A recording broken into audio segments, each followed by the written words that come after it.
पड़ता है हमारे जिला के पास में। मैं जिस जिले से आता हूँ, डिस्ट्रिक्ट हरदोई से, हरदोई के पास में एक जिला और पड़ता है सीतापुर। सीतापुर और हरदोई के बॉर्डर के बीच में एक बड़ा ही सुंदर तीर्थ पड़ता है, नाम है नैमिषारण्य।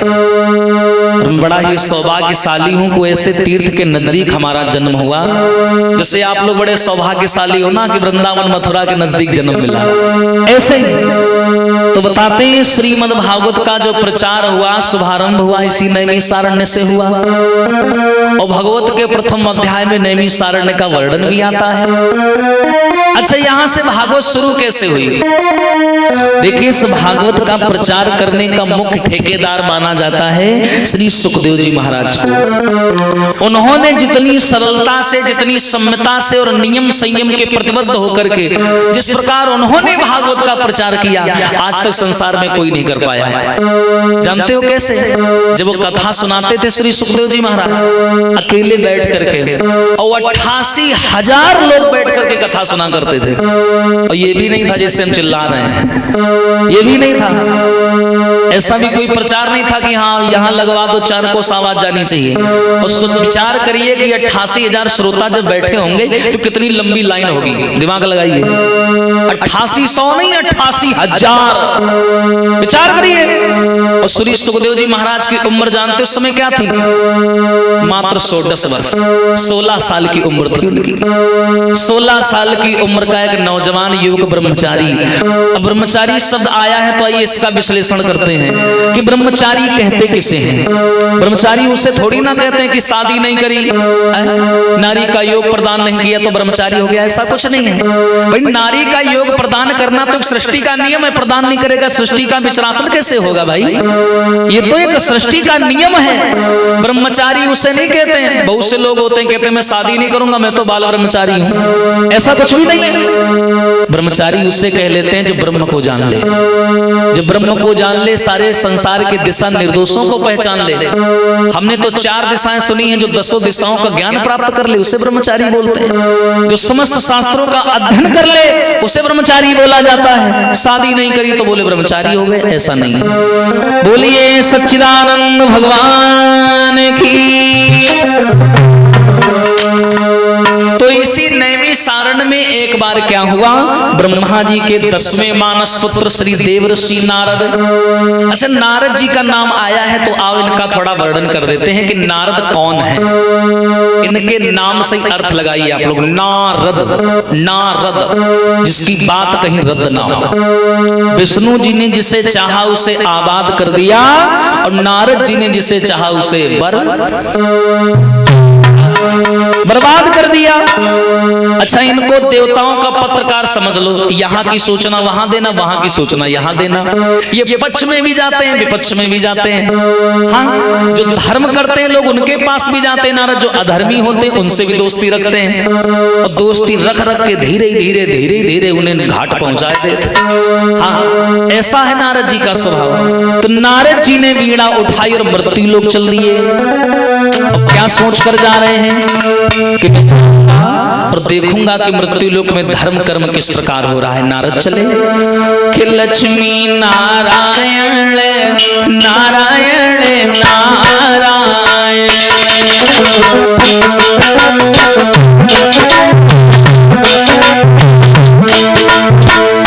बोले सभी लोग, अरे लक्ष्मी नारायण नारायण नारायण।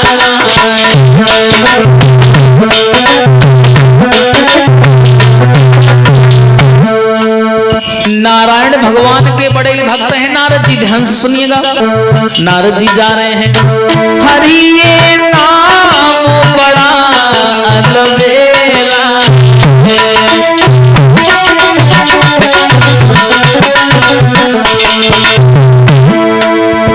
और लगता नहीं पैसा देला है।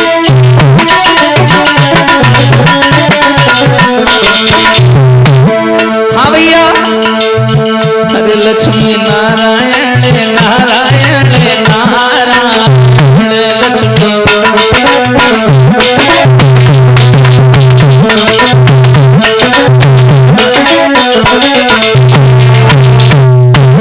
नारद बाबा नारायण नारायण करते हुए मृत्यु लोक में आए।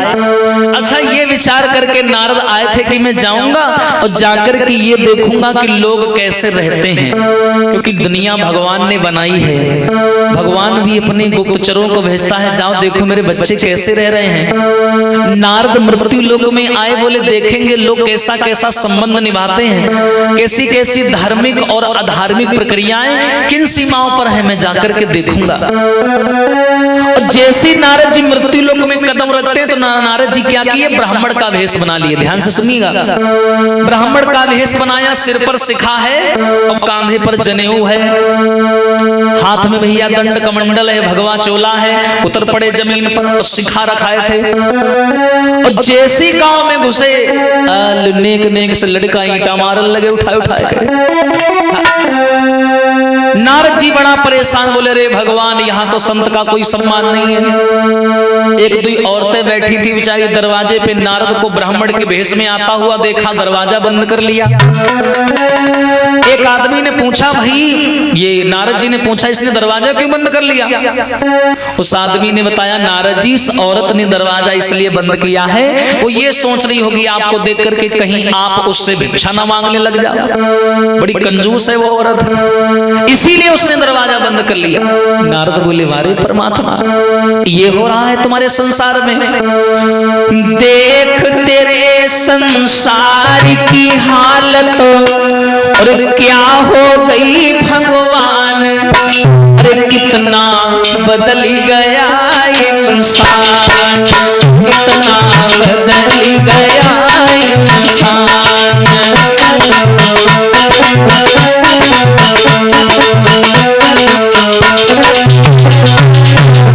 प्यारे, अरे सूरज न बदला, चांद न बदला, ना बदला आसमान, रे कितना बदल गया इंसान, कितना।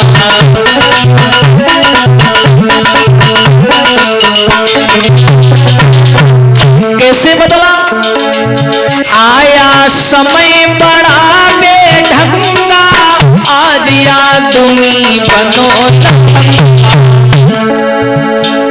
आया समय बड़ा बेढंगा, कहीं पे झगड़ा कहीं पे दंगा, नाच रहा नर होकर नंगा। देखो, अरे धन दौलत की खातिर अपना बेच रहा ईमान, रे कितना बदल गया इंसान,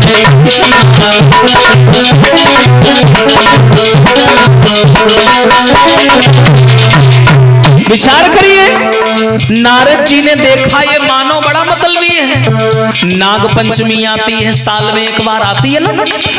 नाग पंचमी को माताएं क्या करती हैं, सुंदर से नाग देवता की प्रतिमा की पूजा करती हैं, हजारों प्रकार के भोग लगाती हैं। और इधर पूजा चल रही है नाग देवता की मूर्ति की, जो कि पत्थर का बना पड़ा है, और धीरे से पीछे से असली वाला आ गया, उठाया लाठी वहीं मार दिया, हो गई पूजा।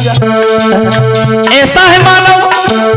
लोग भगवान के मंदिर में जाते हैं, 10 रुपए चढ़ाते हैं तो सोचते भगवान देख रहा है, और जब किसी राह चलते को लूट लेते हैं तो सोचते हैं भगवान अंधा है। जब किसी को हम रोजी रोटी देते हैं, किसी गरीब की मदद करते हैं, बड़ा कॉन्फिडेंस में सोचते हैं अरे भगवान देख रहा है। हमने फलाने आदमी को पानी पिलाया, भगवान देख रहा है। हमने उससे भोजन कराया, भगवान देख रहा है। और जब हम किसी गरीब के पेट पे लात मारते हैं तो सोचते हैं भगवान है ही नहीं, क्या कर लेगा मेरा। देखिए नारद जी सोच रहे हैं, क्यों ये लाखों घर ये उजड़ते, और क्यों ये बच्चे मां से बिछुड़ते। कोई सनातन धर्म का चोला ओढ़ के आया था देश को बचाने, कोई आया था, अरे फूट फूट कर क्यों रोए प्यारे बापू के प्राण, रे कितना बदल गया इंसान, कितना बदल गया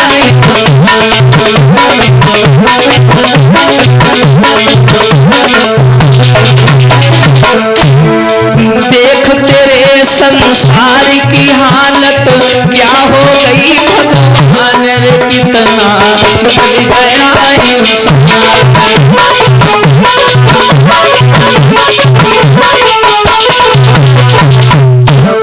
सूरज न बदला, चांद न बदला, ना बदला आसमान, रे कितना बदल गया इंसान। नारद बोले वाजी वाह, मैं तो सोच के आया था मृत्यु लोक जाऊंगा तो बड़ा अच्छा नजारा देखने को मिलेगा। देखा है कि शिष्य को गुरु के साथ कैसा संबंध करना चाहिए, शिष्य भूल गया। अब तो गुरु ये सोच करके अपने शिष्य को विद्या नहीं देता, कहीं हमारा शिष्य हमसे आगे ना निकल जाए। अब तो सगे सगे भाइयों में इतनी निष्ठा हो नहीं रही, अब तो इतनी जलन हो गई, इतनी ईर्ष्या हो गई कि एक दूसरे के लहू के प्यासे बन जाते हैं। सगी बहनें एक ही गांव में अगर ब्याही गई है ना, अपने अपने पति को मना करती, तुम उसके पास ना जाना, तुम उसके पास नहीं जाना। ऐसे ऐसे व्यवहार नारद ने देखे, बोले वारे परमात्मा, ये आर्यावर्त है, ये संत ऋषि महात्माओं की भूमि लग रही है, जहां पर दही और दूध की नदियां बहती थी, आज मदिरा और रक्त की और पाषाण की नदियां बहा करती हैं। बताओ, ये आर्यावर्त है। नारद जी वहां से बोले चलो एक काम करते हैं, वृंदावन चलते हैं। चारों तरफ घूम लिया नारद ने, कहीं शांति नहीं मिली। बोले काम करते हैं, वृंदावन चलते हैं। वृंदावन जाकर के देखेंगे कन्हैया ने बाल लीलाएं की हैं, वहां तो कुछ अच्छा देखने को मिलेगा। बीड़ा उठाए वृंदावन चल रही है। अब मैं वृंदावन की आप लोगों को हकीकत बताऊंगा, कभी जाना आप लोग तो दर्शन करने जाते, हम तो 6 बार हो आए हैं। बताएंगे वृंदावन की हकीकत। नारद जी जा रहे हैं, कैसे ताली बजा के बोलेंगे, अरे चलो रे मन वृंदावन को और झांकी करेंगे राधे श्याम।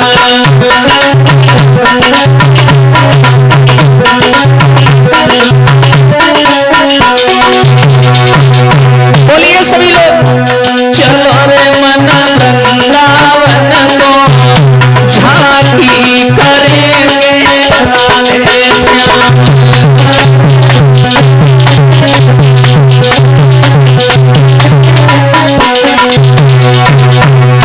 अरे वृंदावन में कृष्ण की पूजा, अरे और देव कोई पूजे न पूजा, देव कोई, हरे सुधरी हरि चरण में, हरे सुधरी हरि चरण में झांकी करेंगे राधे श्याम।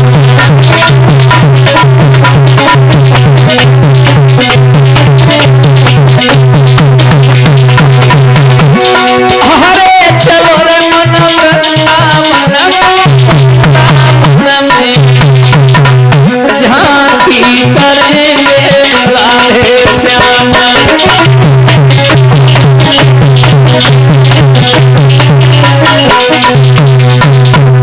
हरे वृंदावन की कुंज गलिन में,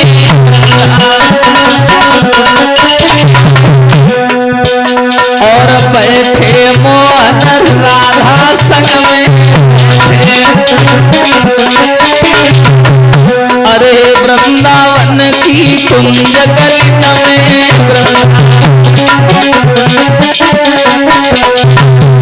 अरे बैठे मोहन राधा संग में बैठे,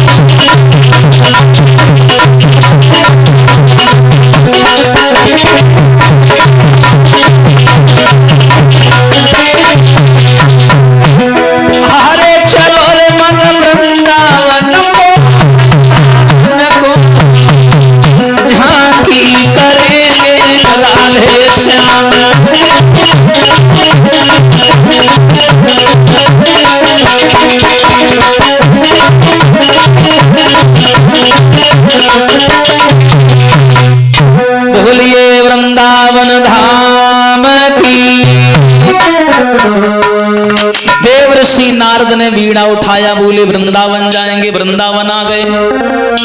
जैसे ही नारद बाबा वृंदावन आए, अच्छा क्या सोच करके आए? सारे तीर्थों को नकार दिया बाबा नारद ने, बोले सब बेकार, हर जगह पाप ही पाप हो रहा, चलो वृंदावन चल के देखते हैं। और जैसे ही नारद वृंदावन आए, माताओं तो जानते वृंदावन में क्या देखा होगा? सनातन धर्म की और हिंदुत्व की सबसे बड़ी निशानी मानी जाती है गाय माता। ध्यान से सुनिएगा। अच्छा क्यों मानी जाती है? क्योंकि संसार में भगवत शिरोमणि ने मात्र 33 कोटि देवी देवता बनाए, करोड़ नहीं। ये बड़ी भ्रांति रहती है लोगों में, लोग कहते हैं 33 करोड़ देवी देवता होते, ऐसा कुछ नहीं है। अगर विचार करो 33 करोड़ देवी देवता होते और एक आदमी अगर सबकी पूजा कर, तो अगर पूजा करते हैं लोग तो 1-1 रुपया तो चढ़ाते ही है तुम्हारे पास 33 करोड़ चढ़ाया, कुछ नहीं बचता, सारी जिंदगी पूजा ही में चली जाती। 33 करोड़ देवी देवता हैं, ऐसा नहीं है। 33 कोटि, कोटि का मतलब होता है अलग अलग भांति भांति प्रकार, और भगवान को 33 कोटि भी ज्यादा लगे, करोड़ नहीं कोटि भी ज्यादा लगे, इसलिए भगवान ने क्या किया? 33 कोटि देवी देवताओं को गाय में समाहित कर दिया, गाय में, और लोगों से कह दिया देखो गाय की पूजा कर लो, समझ लो कि सबकी पूजा हो गई। इसीलिए गाय को सनातन धर्म की मुख्य निशानी माना जाता है। और वही गाय, जब वृंदावन में कन्हैया रहते थे ना, तो गाय की रक्षा के लिए एक बार ब्रह्मा जी के ऊपर हथियार उठा दिया था। और आज के युग में उस गाय की जानते दशा क्या है? एक गोवर्धन पर्वत पड़ता है वृंदावन से 26 किलोमीटर दूर, जतीपुरा नाम के कस्बा में। लाइव चल रहा, मैं बता देता हूं हर बात। वहां गोवर्धन पर्वत लगभग 21 किलोमीटर में फैला है, 7 कोस में गोवर्धन। और उसी गोवर्धन के ऊपर गायें चरती रहती हैं, पैर फिसल जाता है, आकर के रोड पर गिर जाती। आज की बात बता रहा हूं, कोई प्राचीन बात नहीं बता रहा हूं, वर्तमान की बात बता रहा हूं। भविष्य में क्या होगा राम जाने। गायें गिर जाती हैं जमीन पर, तड़प तड़प के मर जाती हैं। और भगवा चोला के अंगरक्षक और सनातन के अंगरक्षक 4 पहिया गाड़ी में बैठ करके उसी गाय के लाश के बगल से निकल जाते, उनको गाय दिखाई तक नहीं पड़ती। विचार करो, गाड़ी में बैठ करके हॉर्न बजाते हुए और कमल का फूल लहराते हुए निकल जाते हैं, हाँ, लेकिन उनको गाय नहीं दिखाई पड़ती। और उसी गाय का झांसा देकर के हमारा मत मांग लेते हैं, बहुमत मांग लेते हैं, हाँ, लेकिन गाय नजर नहीं आती उन्हें, बड़ी बड़ी तड़पा करती मर जाती हैं। अब मंदिर में चले जाओ, बड़े बड़े मोटे पेट वाले तिलकधारी जेबे भर रहे हैं, लेकिन गाय के लिए कोई स्थान नहीं है। ये सच्चाई है वृंदावन की, मैं आप लोगों को बता दूं। बोलिए सच्चिदानंद भगवान की। नारद ने देखा तो नारद के मुंह से निकला, अरे प्रभु ये संसार है, ये भजन हो रहा है। अब भजन शब्द आया है तो आइए बता देते हैं भजन कहते किसे हैं। हाँ, भजन कहते किसे, भजन की व्याख्या क्या है, आइए ध्यान देते हैं। मन की तरंग मार लो, बस हो गया भजन। मन की तरंग मार लो, बस हो गया भजन।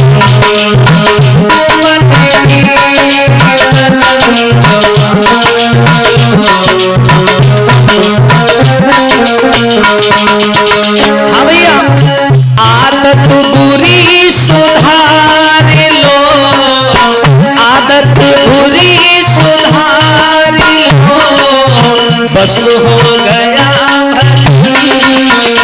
मन की तरंग मार लो, बस हो गया भजन।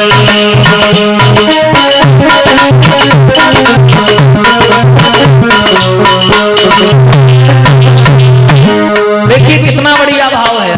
और भगवत गीता में भी बताया गया, 4 अगरबत्ती लगा देना, माथा टेक लेना, दुनिया भर का आडंबर करना, आप इसे पूजा मानते हो। पर भागवत कहती मैं इसे पूजा नहीं मानती। दुनिया भर के घी का निरूपण कर देना, हवन करना, पाठ पूजन करना, मैं इसे पूजा नहीं मानता। भगवान कहते हैं भगवत गीता में, पूजा है क्या? राह चलते हुए गिरते हुए मुसाफिर को उठा लेना, प्यासे को पानी पिला देना, डूबते हुए को सहारा दे देना। डूबते हुए को तो तिनके का भी सहारा होता है ना। माता पिता की सेवा करना, जो मुस्कुरा नहीं रहा है, उदास है, उसके चेहरे पर मुस्कुराहट ला देना, मैं इसे पूजा मानता हूँ। दीन दुखियों का सहयोग करना, परहित सरिस धर्म नय भाई, इसी पूजा मानता हूं मैं। और सुनिए, अरे कोई तुम्हें बुरा कहे, तुम कर दो उसे क्षमा। अच्छा, ये सब बातें क्यों हो रही है? अरे कुछ ऐसा करके जाओ जो जाने के बाद लोग वर्षों तुम्हारा नाम ले। कोई तुम्हें बुरा कहे, तुम कर दो उसे क्षमा। हाँ भैया, वाणी का स्वर सुधार लो, वाणी का स्वर सुधार लो, बस हो गया भजन मन की तरंग मार लो, बस हो गया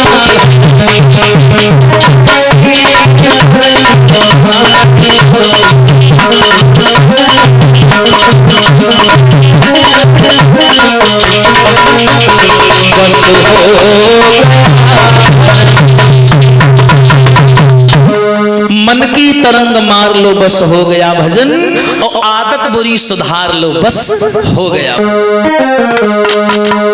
बाबा नारद वहां से चले, यमुना किनारे आए, यमुना जी में स्नान किया।